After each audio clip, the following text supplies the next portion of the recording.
seorang remaja di Kota Batu, Jawa Timur. Korban larangan itu untuk melindungi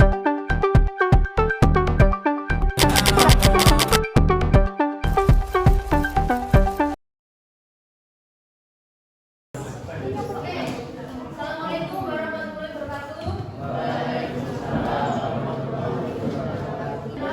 Perkenalkan, nama saya Gadea Nurbanika dari kampus UNESA. Di sini saya akan menyampaikan sosialisasi terkait edukasi anti kekerasan.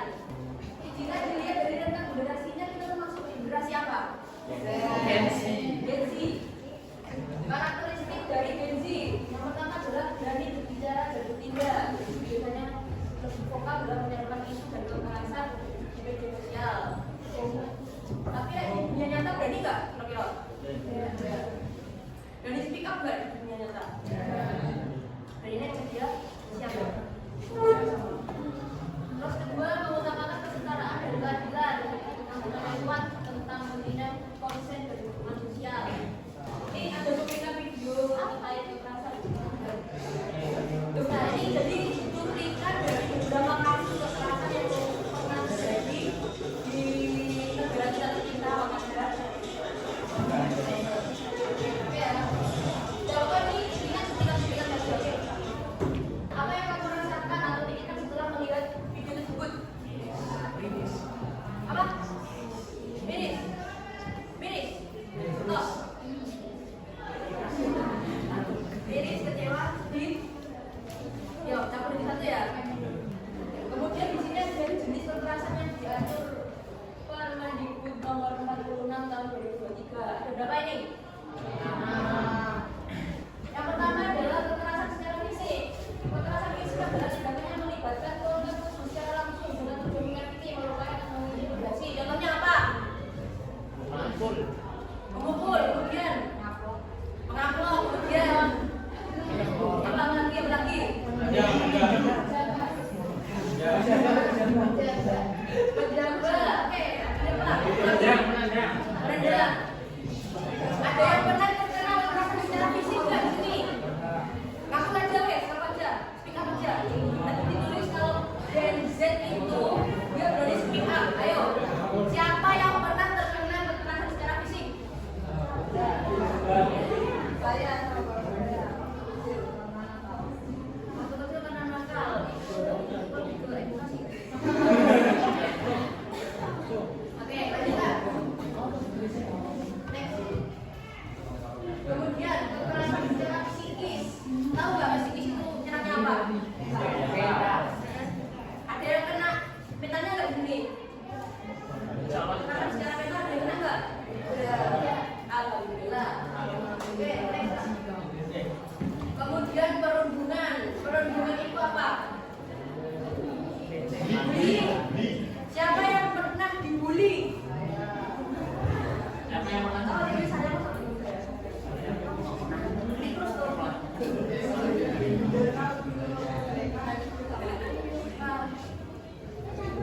Dibulinya dibully karena apa? Dibulinya dibully karena apa? Seksual adalah yang dalam merendahkan, menjatuhkan, menyerang perbuatan fisik seseorang karena pengembangan relasi kuasa atau gender yang dapat mengakibatkan dia menderita fisik, psikis, termasuk yang mengganggu kesehatan. Seseorang yang hilang kemampuan tidak dengan aman dan optimal. Ini yang paling berbahaya ya guys. Nah, kalau ada kasus seperti itu, misal maaf ya, misal kalau ada kasus nggak sengaja itu mah menyentuh badan, itu termasuk kekerasan seksual nggak?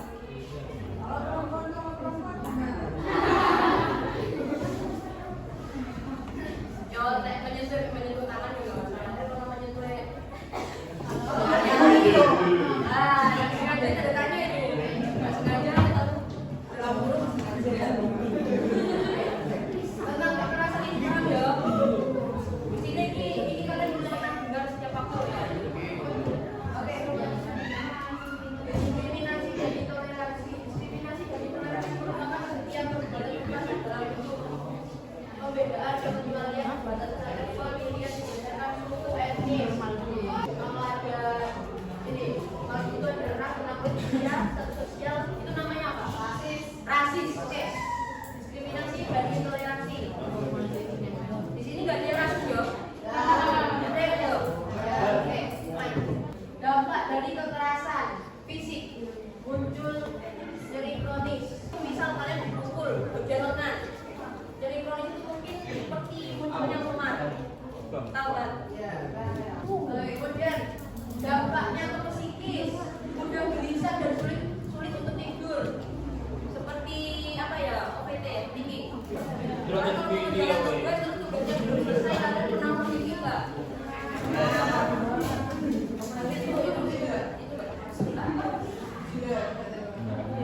harus diri.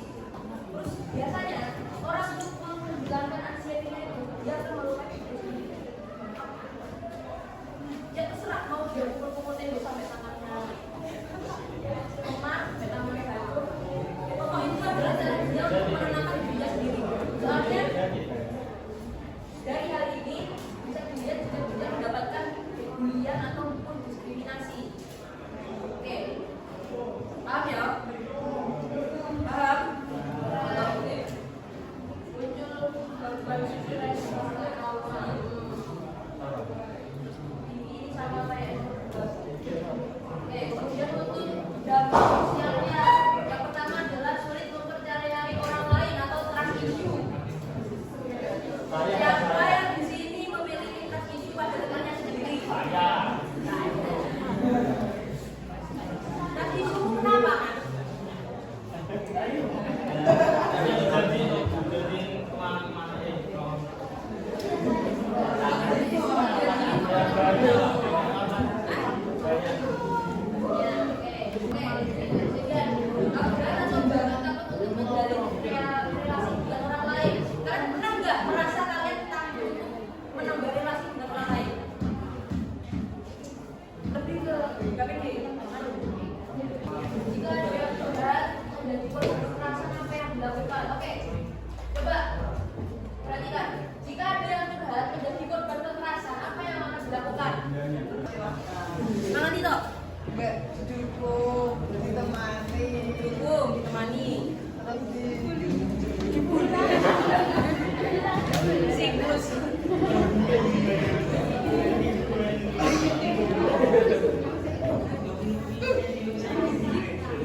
Kalau ada temanmu yang dia beneran jadi korban, tapi yo insya Allah jangan.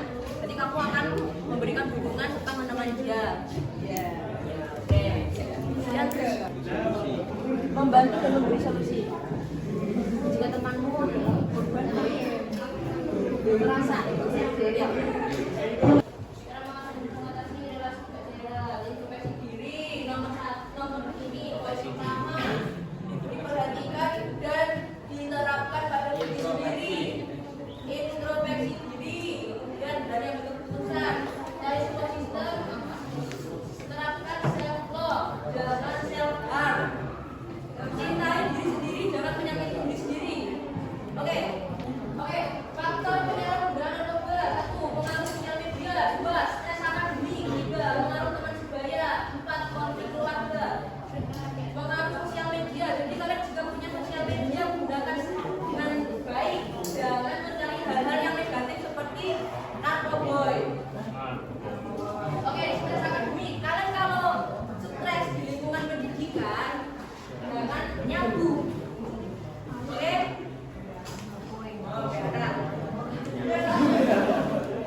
Positif pada kalian, kemudian kelola stres, belajar mengelola stres dengan olahraga, meditasi yang menyenangkan.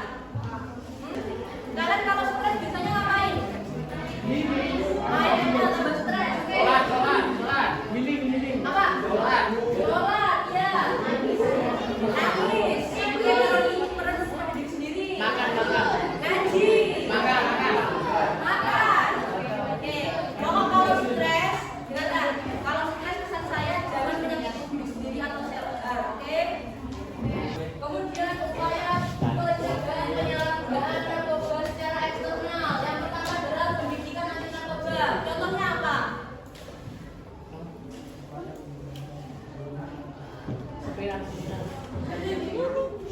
Sosialisasi.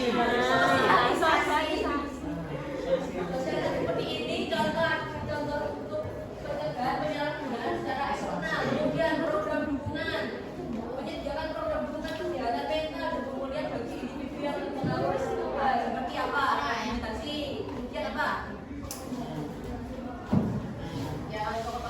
Dia melibatkan orang tua, menjalin hubungan yang harmonis dengan orang tua. Cerita jika ada masalah kalian ini enggak sama orang tua, bukan enggak? Ya.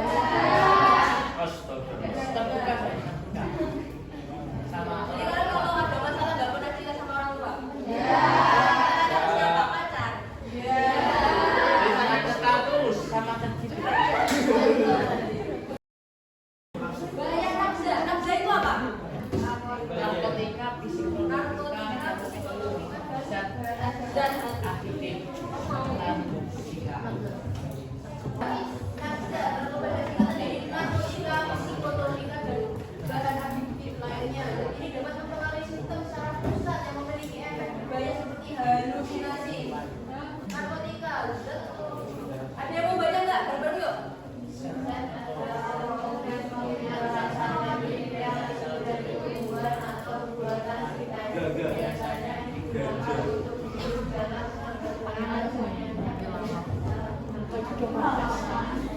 Halaman dia gampang.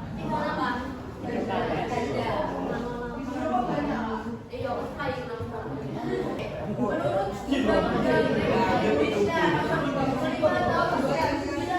narkotika terbagi menjadi 3 golongan. Yang pertama adalah golongan 1. Apa itu golongan 1 coba? Dan memiliki potensi ketergantungan rendah atau contohnya kodein. Dedaunan berwarna hijau, keperakan yang berlekuk atau bergerigi, memiliki bunga berwarna biru ungu atau putih. Ini apa? Opium. Opium. Oke. Berarti opium. Kemudian kita lanjut ke psikotropika. Zat atau bahan yang dapat mempengaruhi sifat atau perilaku seorang, memberikan kepuasan, perasaan senang dan tenang pada penggunanya, dapat menyebabkan kecanduan bahkan kematian. Contohnya, di sini ada LSD. Imut nggak? Lucu nggak? Lucu. Dan bukan dong. Kemudian ada fenobarbital.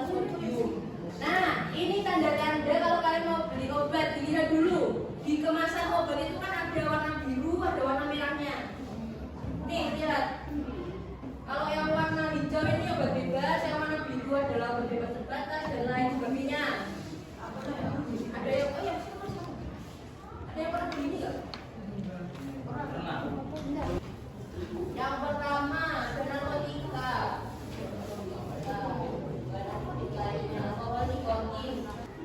Faktor penggunaan narkoba yang pertama adalah stres dan rasa ingin tahu. Nah, ini rasa ingin tahu. Kalian kalau tahu narkoba bentuknya comel-comel seperti itu, kalian bakalan coba nggak? Kira-kira? Misal kalian belum dapat sosialisasi seperti ini, terus kalian lihat ada permen yang lucu, kalian coba nggak? Kira-kira? Coba terus kecanduan gitu. Kemudian lingkungan dan teman-teman sebaya. Saya tadi sudah menjelaskan kalau mau berteman itu pilihlah teman yang memberikan sisi positif pada diri kalian.